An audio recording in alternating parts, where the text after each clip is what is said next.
Hello everyone, welcome to our channel Kumari kitchen. ఈరోజు మనం చేసుకోబోయే రెసిపీ వచ్చేసి రాగి సంగటి. ఈ రాగి సంగటి మన అమ్మమ్మలో నాన్నమ్మలో చేసుకునేవాళ్ళు. ఈ రాగి సంగటికి తినటం వల్ల మన శరీరానికి మంచి బలాన్ని ఇస్తుంది.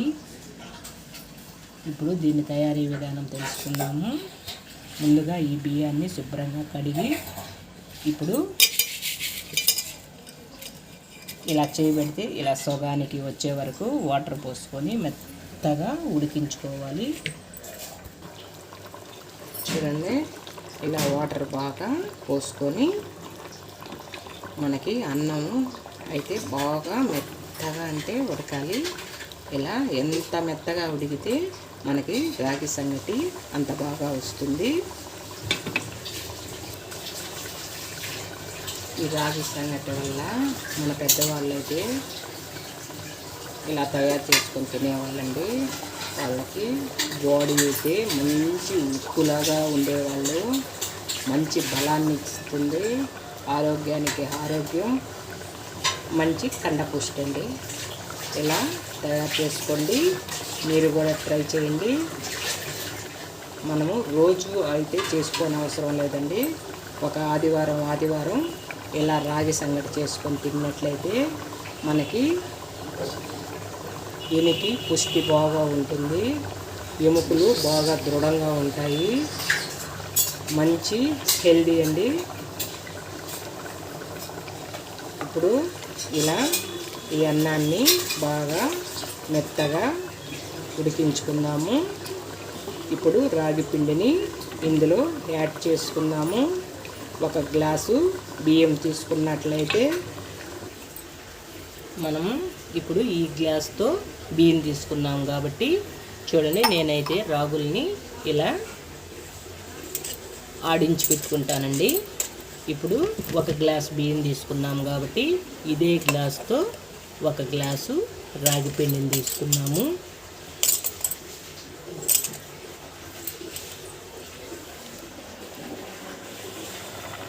ఇప్పుడు ఇలా ఉడుకుతున్న అన్నంలో ఈ రాగి పిండిని తీసుకోండి. ఇప్పుడు ఒక 5 నిమిషాల పాటు బాగా ఉడకనివ్వాలి. ఇందులో మీకు ఇంకా బాగుండాలంటే ఇంకొక హాఫ్ గ్లాస్ అయినా వేసుకోవచ్చు. చూడండి, ఒక గ్లాసు వేసుకున్నాం కదా, ఇప్పుడు ఇంకొక సగం గ్లాసునైనా వేసుకోండి. మనకి బాగా ముద్ద కూడా బాగా వస్తుంది. ఇప్పుడు టేస్ట్ కోసం కొద్దిగా ఉప్పుని యాడ్ చేసుకుంటాం. మనము ముద్ద తింటున్నప్పుడు చాలా బాగుంటుంది. చూడండి, ఇలా రాగి సంగటి చేప పులుసుతో రాగి సంగటితో ఎంతో ఎంజాయ్ చేస్తూ తినండి. చాలా అంటే చాలా బాగుంటుంది. ఇప్పుడు ఈ రాగి సంగటిలో కొద్దిగా సాల్ట్ని యాడ్ చేసుకున్నాము. చూడండి, ఇలా ఉడుకుతున్నప్పుడు మనము ఇందులో టేస్ట్ కోసం చాలా అంటే చాలా రుచిగా ఉంటుంది. కొంచెం సాల్ట్ని యాడ్ చేసుకోండి. ఈ పిండి బాగా ఉడికే వరకు ఒక 5 నిమిషాలు బాగా ఉడకనివ్వండి. వేడి సంగటి ముద్ద, వేడి చేపల పులుసు, టేస్టీ స్పైసీగా టేస్ట్ చేయండి, ఎంజాయ్ చేయండి. చూడండి, రాగి పిండి అయితే పూర్తిగా ఉడికిపోయిందండి. ఇప్పుడు ఒక తెడ్డు తీసుకున్న సాధారణంగా గెలికేదేనండి. ముద్ద గెలకాలంటే బలం పెట్టి తెడ్డేసి గెలకాలండి. చూడండి, ఇలా ఒక ముద్దకం తీసుకొని బాగా మెత్తగా కలిపేసుకోవాలండి. చూడండి, ఇప్పుడైతే రాగి సంగటి రెడీ అయిపోయింది. మనం చేత్తో అయితే ముద్ద కట్టలేం కాబట్టి ఇట్లా సింపుల్గా ఒక గిన్నెలో తీసుకుందామండి. ఇప్పుడు ఇలా ముద్ద వేసేసుకోవచ్చు.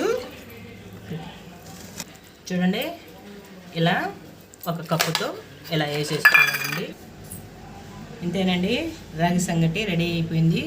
వేడి రాగి సంగటిలోకి వేడి చేపల పులుసుతో సర్వ్ చేసుకుంటే చాలా అంటే చాలా టేస్టీగా ఉంటుందండి. మీకు నచ్చినట్టయితే లైక్ చేయండి, షేర్ చేయండి, సబ్స్క్రైబ్ చేసుకోండి. గంట సింబల్ మీద నొక్కండి.